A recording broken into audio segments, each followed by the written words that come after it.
I'm so excited. I think that was one of the reasons why I came in early this morning, because I was so excited that we were going to talk to a very, very talented man this morning who's not only the director, he's the writer and producer of a film that you have to go and see. It's brilliant. It's beautiful. It's emotional. It's gritty. You're going to cry a lot, so take a roll of toilet paper because you're going to need the whole lot. And he's in studio with us to talk about his brand new film. It's called Tina. Ladies and gentlemen, Miki Magasiva. Good morning, Uso. Good morning, good morning. Wow, I've never heard take a toilet paper roll down before. That's pretty fresh. That's pretty fresh. Hold on to that. Whoa, I love it. Most people bring like a tissue box, but if you want to rock in holding a toilet roll, that's up to you. It does make sense. Well, serviettes, grab some of those if you're on your way. Oh, no, I like toilet roll. I'm going to start getting that out there now. Maybe a fitted sheet. My cousin took a hanky, which is pretty old school. And that's not enough. No, that's not enough. But his daughter was like, "Dad, what's that?" And he goes, "It's a hanky." And she said, "What? Do you use it again?" He's like, "Yeah, just keep it in your pocket for about a week, and you just bang all of your goodies from your nostril. Like they're treasures." You don't forget the hanky, take a scarf. We'll talk about the movie in just a second, but can I just say, Miki, because I've seen the film, right? Bjorn and Tabby, I think their ears are getting sore with the amount of times I've been chewing the ear off about how beautiful this movie is and how I want everyone to go see it. But I'll mention at the top that you're not only director, writer, you're also the producer. Did you not want to have a life or something? Nah, there's that Samoan term, have it all. That's kind of what I wanted, having it all. Nah, I mean, first of all, I'm a co-producer. So there's two other producers on it. Our lead producer is Dan Higgins, and then Mario Ngawa, who everybody will know locally. So having them produce alongside lifts, makes it easier for those responsibilities. But we did it for two reasons. First reason is so we could, just try and have a bit of ownership of our stories, and start a production company, a Pacific production company that could facilitate the film as well. And then I can't remember the second point. I think it was just because I was greedy and wanted it, and it just flew out of my head. Well, you wear a lot of hats and you're wearing a great hat this morning. We've had a big conversation about it in the background. You've inspired me. Yes. Stay tuned for next week. I might have a custom cowboy hat debuting on air. Can we go back to where did the story start from? So you wrote this, right? So tell us a bit about the film. I mean, people can go see it tomorrow. It's in cinemas all around the country, but the story of Tina, where did that originate from, and what's the connection to you specifically? Well, it's a strong musical film. So it has a choir in it, and it has a school teacher who teaches choir. And it comes from a choir here in Auckland. They're called Correlation Choir, who performed at the Big Sing, and they did a performance, and which is very similar to what happens in our film. That was so emotional and blew me away, and I just thought would make an amazing premise for a movie. Always wanted to do something to pay tribute to our mums, and that just seemed to fit in really nicely. This idea of teachers bringing up their students, our mothers bringing up an entire generation of kids too. It worked really well together. And so that was the inspiration. I just set about writing an entire story around that, setting it in Christchurch, and then, took something like 6 years to get it off the ground, and here we are on the verge of releasing it. 6 years in the making. Wow, that's a long time. Did you think it was going to take you this long to get that out? Well, I kind of did think that would take a while, and part of the reason is I've been trying to get one off the ground for ages. It's been a long time. I've been doing this thing for 20 years as a director, and probably 30 years since I started down the path of trying to get a feature film, the dream of a feature film done.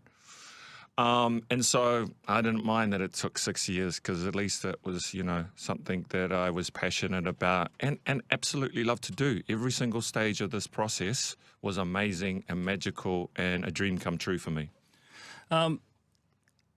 It's an emotional flick. It's beautifully put together. you're going to go, you go through this journey, and I know that, you're very good at bringing people along for the ride. And I felt like I was on this roller coaster of emotions. I was laughing, and then I'd try to look up at the ceiling so I wouldn't cry, Yeah. and then I'd come back down, and then I'd be just a whole bunch of emotions, but then I'd laugh, Yep. How do you get that balance right of bringing people, exposing people to the emotion, but then giving them a little bit of relief to be able to sort of go breathe and then catch themselves again? Because that's a talent in itself. And I think if it was all emotion, I don't know if I could have taken it, but the comic relief sort of made me go, yeah, that's good. That's good. Yeah, it releases the pressure valve, doesn't it? Yeah. And it allows you to kind of have a bit of space to breathe, because it is emotional. There is a lot that goes through it. But and it took some time to continuously go back and do rounds of the script and rounds of the edit to try and make sure the balance was right. But I think it's inherent in Islanders to make fun of each other, laugh and cry at exactly the same time almost, They live hand in hand. You'll be making fun of each other and then emotional. Or if you're with a friend and you're talking deep, emotional, next minute, you'll be making fun of each other and laughing at the same time and doing what you were talking about, releasing that pressure valve. So I think it's very Samoan, it's very Pacific to marry those two things. And first of all, I love comedy. I love laughing and I love expressing that. And I think the emotion of crying or going through an emotional state is underutilized in film. And I don't think we should be embarrassed about it. I think we should embrace it. Because if you have a good cry, like I know, afterwards, man, you feel amazing just as much as you feel amazing after you have a good laugh. Are you a crier? Yeah. Oh, hell yeah. Oh, Yeah. Absolutely. You can say that. It's all right. Yeah. Yeah, sorry. I was like, what? I am a good crier. Yeah.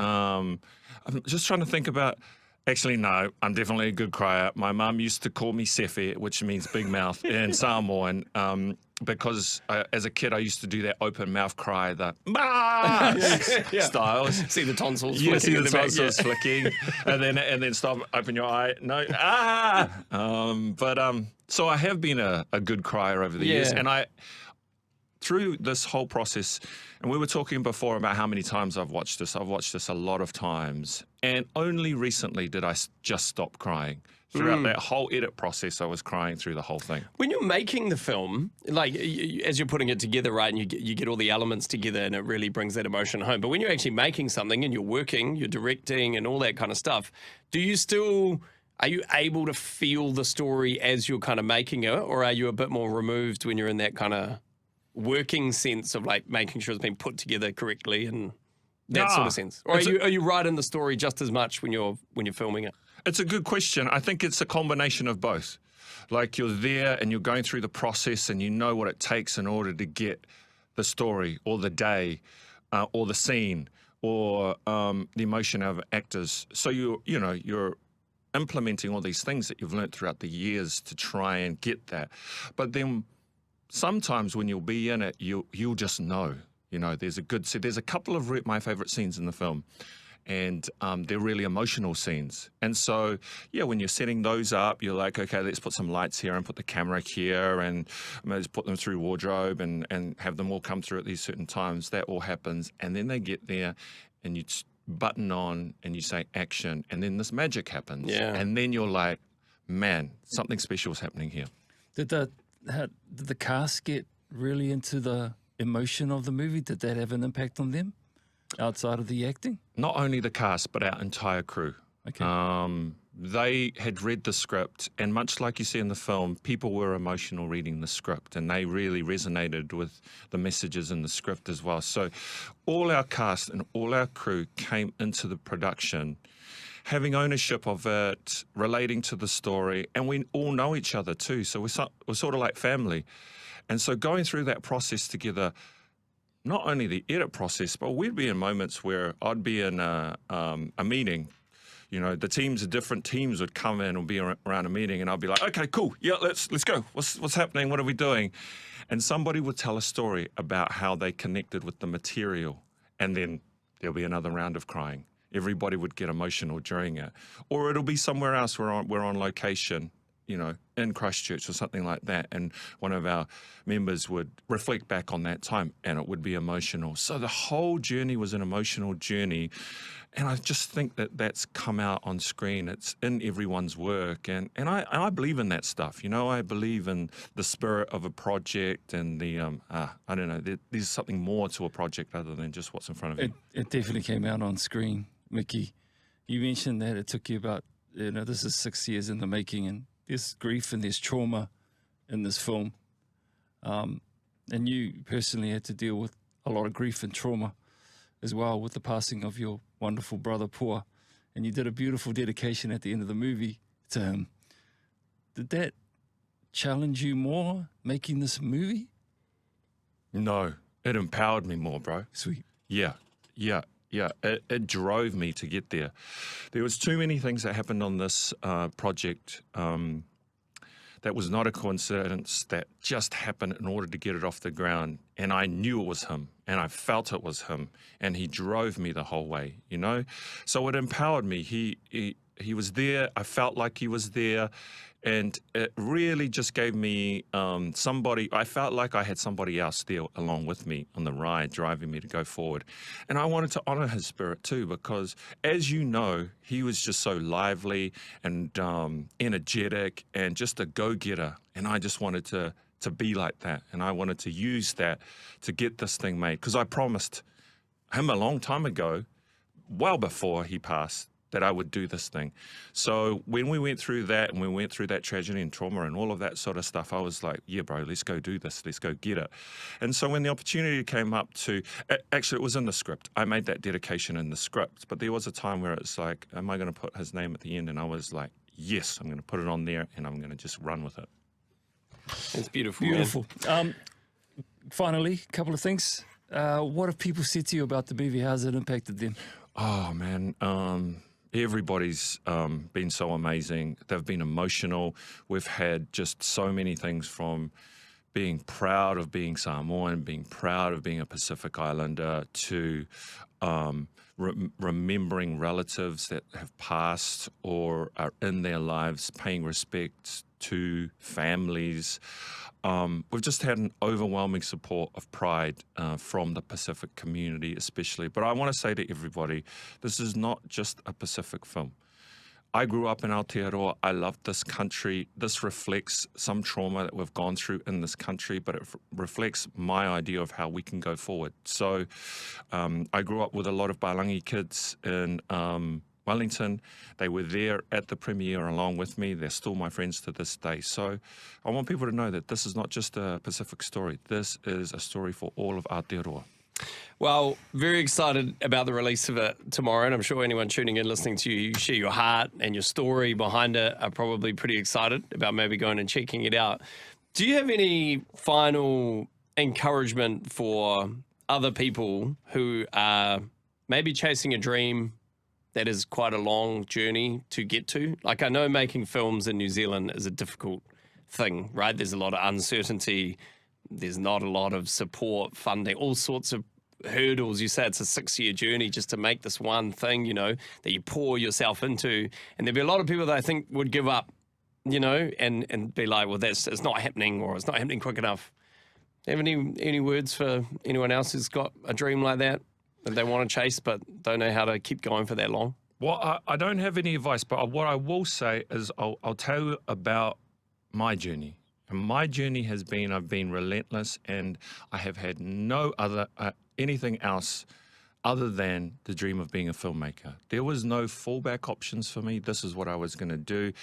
And in my mind, I just set myself to do that. However I was going to do it, because it was the thing that was going to make me happy. And whether I was directing a feature film or independent films or whatever, I was just determined to do it. And I'm not determined in like the sense where it was every day I'm going to get up there and say I'm going to be a filmmaker, but just determined in the psychology of going, this is my dream. This is what I'm going to do. Of course I'm going to do this. I'm going to go out there and do it and make it happen.